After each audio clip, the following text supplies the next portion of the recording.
Hello there, welcome back for another day of math. Today we're working on Unit 1, Lesson 7. The title is No Bending or Stretching. The idea of today's lesson is that we start to understand what we mean by the term rigid motion.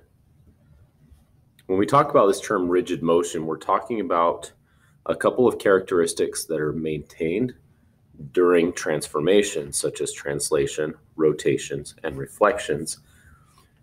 What we hopefully have seen or noticed by now is that the size and shape stay the same.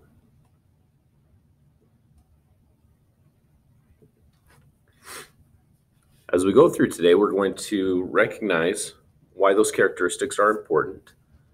And by the end of the lesson, you'll be able to describe what rigid motion or what rigid transformation would take one shape to another, and be able to describe if two shapes do have any rigid motion between the two. To get started, we're going to take a look at our rulers and decide how to measure the units here. This might seem elementary, but it's something that we need to make sure that we understand. First off, the length of the segment to the nearest eighth of a unit. Since we don't know what these units are, we just have to take a look at the values that are given. First off, we see that in these units of 1 through 6, we can see that there's a half mark. And for every half of a half, there's a fourth, which means that this smallest mark right here is an eighth. And then that means that each of these little marks here would be 1/8. So this is 1/8, 2/8, 3/8, 4/8, 5/8, 6/8, 7/8, 1, or 8/8.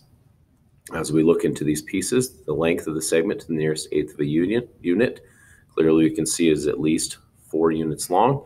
And then what we just talked about with our eighths is 1, 2, 3, 4, 5/8. Number 2 looks a little bit different, but it's actually quite similar when we compare the two of them. We noticed up here that there is a middle mark, and there's also a middle mark right here, so halfway between. Of course, this would indicate our half, but now we need to look at the scaling that's going on right along here. We see this is 1, 2, 3, 4, 5, and I just recognized something that I didn't do, to the nearest 1/10 of a unit.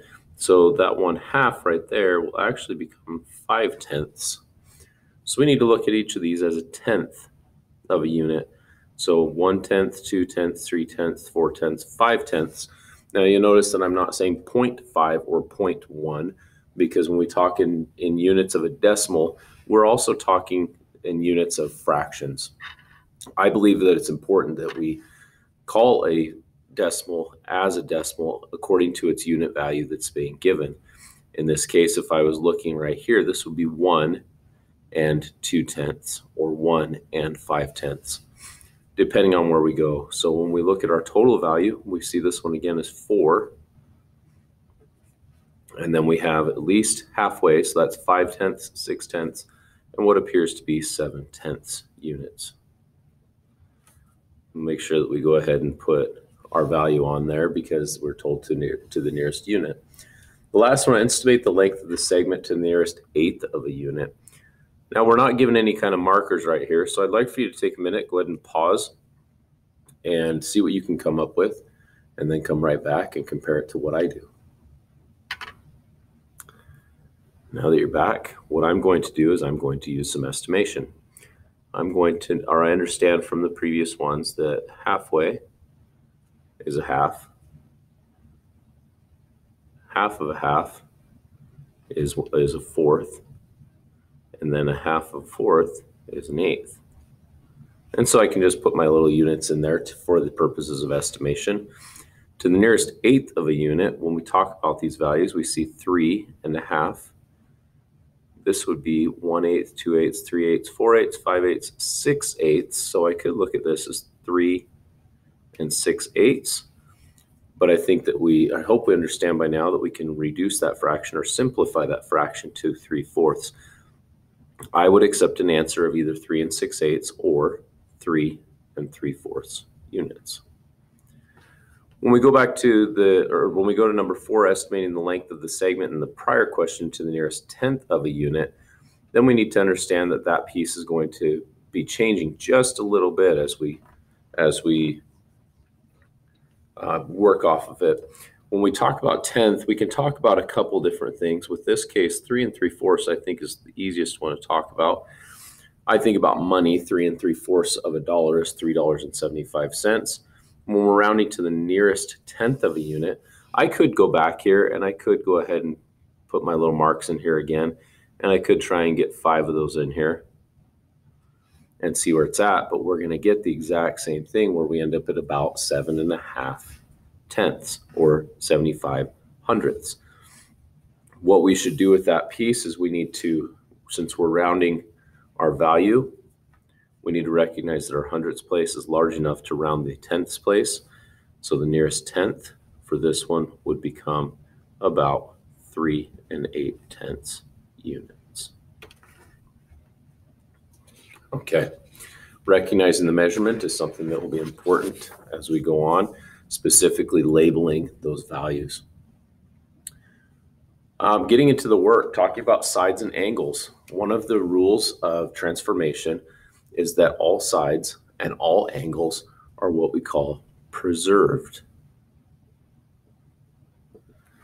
Preserved, when you think about food that comes in a can or in a jar that is sealed, has been preserved.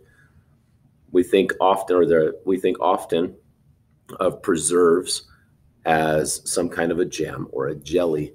Preserved means to be kept the same.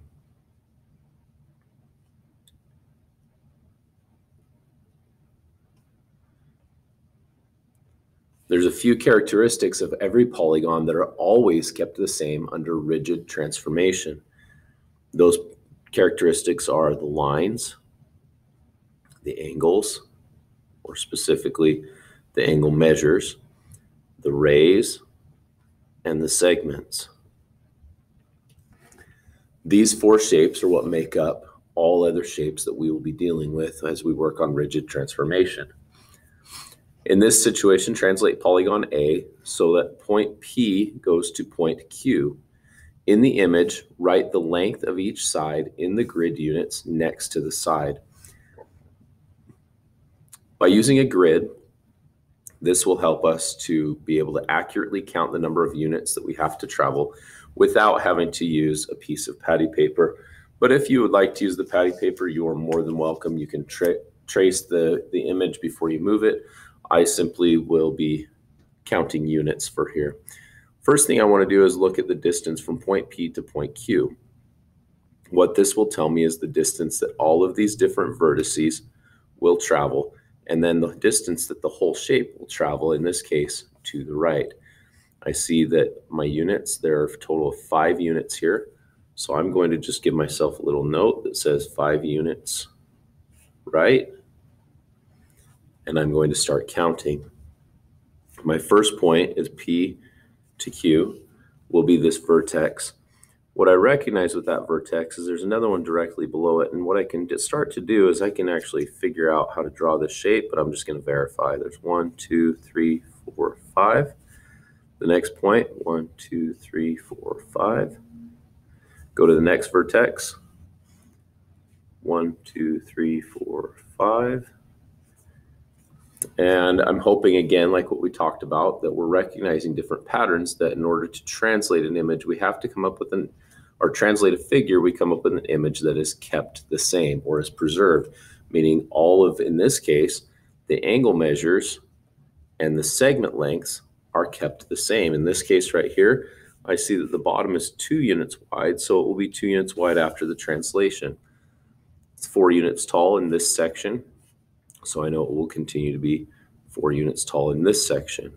I'm going to go ahead and start labeling these.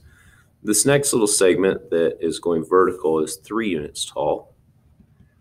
Then we come back out 1 unit and up 2 units, and then we're across to the top. Quickly sketch in your figure.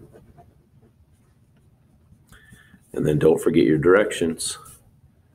We're told that we need to tell the length of each side and the grid units next to the side. So here's 2, 2, 1, 1, 4, 2, 3, and 1. We can recognize that on this one, there's 2 here, 1 here, 1 here, 4 here, 2 here, 3, 1, 2. I think you get the point. We recognize that these two polygons are exactly the same polygon. The only difference is this is our pre-image and this is our image of A or A prime. This is the most important rule of rigid transformation, that we recognize that all parts of the figure are preserved or kept the same. Specifically, in this case, the segment lengths and the angle measures. Let's take a look at what happens under rotation of 90 degrees, or of 90 degrees. In this case, we're going to rotate triangle B 90 degrees clockwise, using R as the center of rotation. In the image, write the measure of each angle in its interior. Working with an isometric grid and 90-degree rotation is not going to be as simple as it would be up here in the grid lines, but I believe it's something that we can fairly easily do. For this one, I'm going to go ahead and use my patty paper. The nice thing is that we're started out with a 90-degree triangle. And so I'm going to go ahead and trace my triangle here, preparing to move it to its new location. Something that's really nice about this, though, is that my triangle has angle measures of 30 degrees, 60 degrees, and 90 degrees. And one of the things about the 90 degrees is I know that that's a 60-degree angle plus a 30-degree angle. This will help me to verify that my work is true and accurate as I do the work. So a clockwise rotation, 90 degrees. I see that I have this angle right here of 90 degrees. When I want to rotate my 90 degrees, I need to make sure and understand that I'm going to look at this side of it right here of this triangle. And while it's horizontal-ish, if I look at it like this, my rotation of 90 degrees will take it to its perpendicular relationship, where it will appear to have gone vertical. So here's my angle, or my new triangle, rotating around point R 90 degrees. And now what I need to do is go ahead and mark those points. This is a little bit trickier than what we have done because we actually haven't had any like this that did not end up right on a grid line, right on an intersection of grid lines. So I'm going to be really careful to match these up as very best as I can.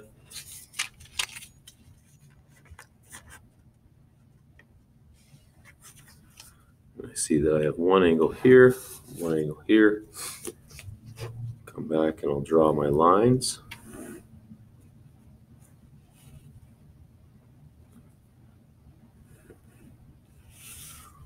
Good. Now when we look at this, it says in the image, write the measure of each angle in its interior. Well, I recall that this one was 90 degrees because that's what was given at that point. I also remember talking about this being preserved, where lines, angles, rays, and segments are kept the same. So in this case, my angles and my segments need to be kept the same. Here's 90 degrees. This lower one here, when it rotated, was 60 degrees. This upper one here was 30 degrees. And we know that this figure is B prime. Something else that you can do is when you rotate these figures, if you would like to do this, and it's not that you have to or that I'm going to require it, but you might write these angle measures on here just to verify and see that as I do the rotation, there is nothing about this triangle that changes. It simply just moves the figure to a new position. This is what we mean by rigid transformation. The figure maintains its exact same shape and its exact same size according to its angles and its lengths of segments. Let's take a look at what happens under reflection. In this image, we have pentagon C, which is reflecting across line L. That one's kind of hard to see, so I'm going to go ahead and I'm going to give it just a little bit more color just so we can see where that line is. Hopefully that helps you in the video here. When we do the reflection, it says in the image, write the length of each side in the grid units next to the side. You may need to make your own ruler with tracing paper or a blank index card. For the purpose of this, what we're going to do with the units is we're going to go ahead and figure out how long these ones are, but then here's the problem with that. I see that those units extend a little bit past. So when I do my units, what I'm going to do is I actually have a little ruler here, and I'm going to use a metric ruler. So I'm going to go into the units of centimeters to the nearest tenth. In the image, write the measure of each angle in the interior. So after I've drawn this, I need to have not only all of the pieces that are given right here, but I need to have the lengths of each segment. So I'm going to go ahead and start with that first. I'm going to measure for this first one that I see that this is 2 centimeters, 2.5. Looks like right there that's about 2.6, 2 6/10 centimeters. My next one is, I'm going to call that one 2 centimeters.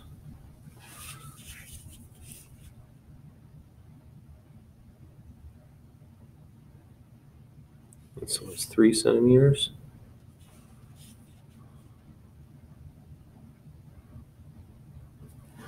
This one's a little different. There's 5, 6, 7, 2 8/10. And then this one right here is 3 7/10 centimeters. And if I do this right, all aspects of this reflection will come out the exact same. Something that I know that I can do right off the bat is I know that this segment right here is 3 of these cells tall. So I'm going to go ahead and I'm going to mark those 3. But the rest of it, it's a little bit challenging because of how far across that line it is. What I'll do is I'll go ahead and use my patty paper to help me out with those pieces. Something that I'm going to also encourage is that when you're using the lengths here of the line of reflection, come up with a way to mark another location to make sure that you are not off in what you do. That way, when you reflect across the line, it lines up exactly 90 degrees or perpendicular to where it was. I'm going to go ahead and just use each of these vertexes or vertices for my work. And I'll show you how this helps. Reflect across the line of reflection. Something kind of cool about patty paper and about some other types of paper is that the points that I just drew can actually transfer onto the other paper. This is also true when you use transparency with dry erase marker. And you can see where those are on there. You saw I just used the back of my pen. And all I need to do is come back across, connect the dots. This is the part where we really needed that patty paper, was out here on these ends to be able to make sure that I preserve the length of each segment. And now these pieces, if I did this right, this one should be a 90-degree angle as it was. And kind of cool thing is that I have this little triangle for this. This is a 90-degree triangle. That is a 90-degree angle. Preserve. This one right here will be preserved at 150 degrees. The lower one at 120 degrees. And these ones I know are 90 degrees because they're on a grid, so they've automatically preserved as well. The lengths of my segments should follow exactly as these ones do. In this case, I see 3 7/10. The bottom one should be 2 8/10. Here's 2. And 0.5, 6, 7, 2 8/10. You get the idea here. If you'd like to, you could go ahead and speed up the video through this section. I'm going to go ahead and just keep measuring these and getting them labeled so that I can follow my directions.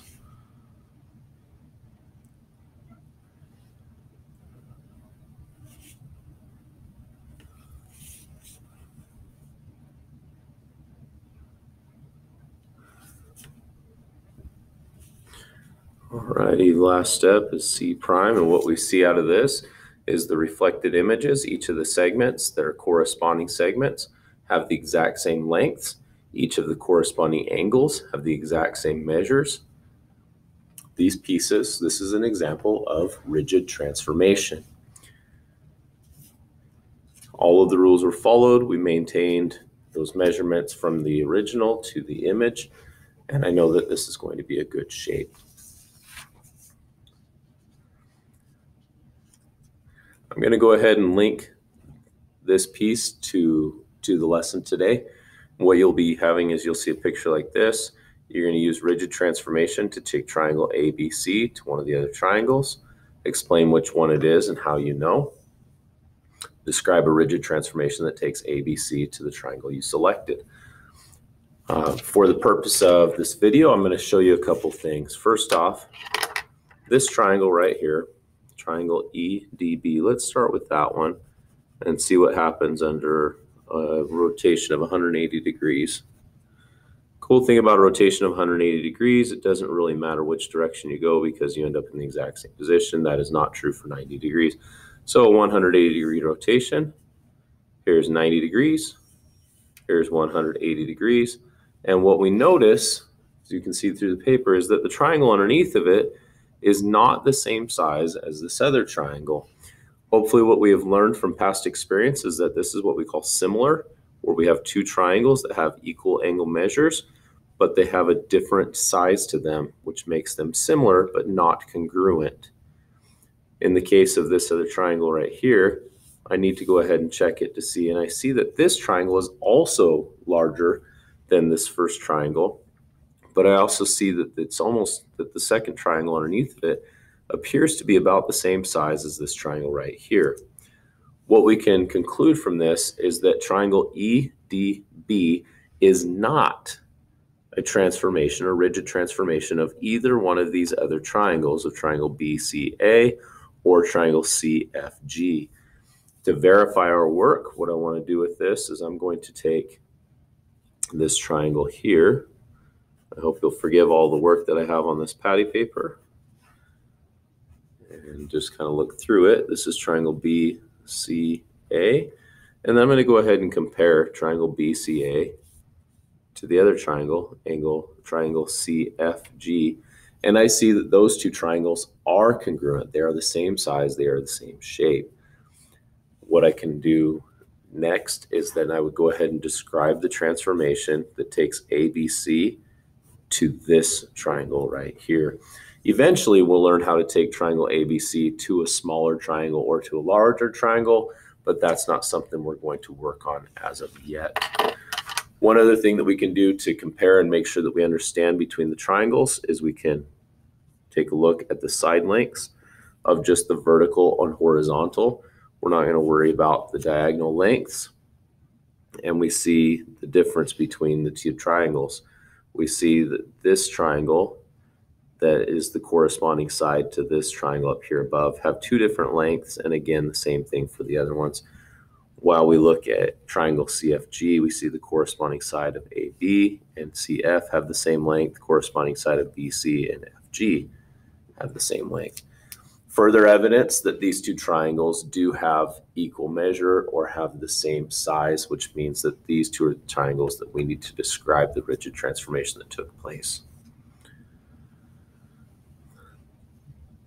The final piece to the lesson is a little bit of a challenge piece. A square is made up of an L-shaped region and three transformations of the region. If the perimeter of the square is 40 units, what is the perimeter of each L-shaped region? When we talk about the perimeter, remember that this is around the outside. A couple of key things is that they said this is a square, and if that's a square, then that means each of the side lengths is 10 units long. If the perimeter of the square is 40 units, what is the perimeter of each L-shaped region? Then we need to recognize and we need to actually measure a little bit differently than what we were doing in the previous ones. What I would conclude or estimate is I would look at these L-shaped regions as we have a line right here. Or what I'm going to do with this is I actually would take a drawing of it, and I'm going to take that piece right here, that piece right here, and right here. And what I'm going to learn is that this length of 10 units is split up into 4 equal sized sections, which would be the same vertically, telling me that the length of one of these is 2.5, 2 5/10, 2 5/10, 2 5/10, as that is 10 divided by 4. Knowing this will help me to know that the length here is 2 5/10 times 3, 2 5/10 times 2, so this would be 5, 2 5/10 here, 2 5/10 here, 5 here, 2 5/10 here. Once I find the total perimeter of each L, I will have the answer to my question. All right, to wrap it all up in our summary, the transformations that we've learned about so far, translation, rotation, reflection, and sequences of these motion are all examples of rigid transformation. A rigid transformation is a move or a set of moves that doesn't change any measurement of any figure. I'm throwing in that word, any measurement of any figure, because the figures need to be exactly the same by the time they're done being moved. Earlier, we learned that a figure and its image have corresponding points. You've heard me today talk about corresponding sides and corresponding angles. These corresponding parts also have to have the exact same measures. They must have that in order to be rigid transformation. A couple of examples down here when we talk about corresponding parts and corresponding pieces, when we talk about either a reflection across segment AC or a translation from B prime to F, we recognize that all of these triangles have all their corresponding parts are equal in measure. So segment AC is equal in measure to ED. Segment BC is equal in measure to segment DF, and so on. You can see all of those pieces. Please keep in mind that rigid transformation is not the same as scaling. I know that you've been working on scaling in 7th grade math. Scaling is not an example of rigid transformation because the size changes. Make sure that you take a look at the two pieces. There are a lot of correlations, but for today, all we're doing is that rigid transformation. Thanks for watching. Love any of your feedback. Send me emails with questions. Otherwise, have a great day.